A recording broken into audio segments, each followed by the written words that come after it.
AITAH for not helping with a medical emergency on a flight as an ER nurse.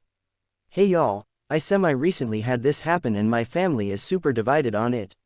I recently went on an overseas trip with my family, from Florida to Europe. On the flight back there was an elderly man who had a heart attack halfway through our flight. They asked if there were any nurses or doctors on board. I stayed quiet but my mother loudly let them know that her daughter is an ER nurse who could help. I have chewed her out repeatedly for doing this, and we currently aren't speaking. The staff and everyone on board expected me to help.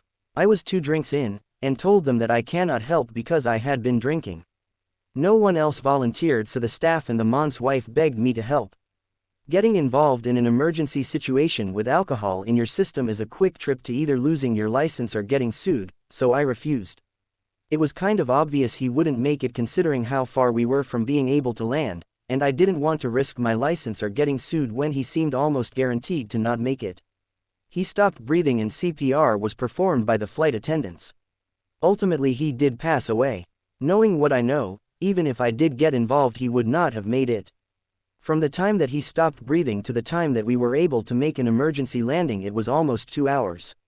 Also, I'm pretty positive one of the men in first class was a doctor, and I'm sure there were other capable medical professionals on board, considering the amount of people on the flight. So I'm sure there were others who chose not to get involved. My coworkers all agreed, and have said that there was no chance they would have gotten involved. My family, who does not work in healthcare, mostly think I was an asshole. AITAH.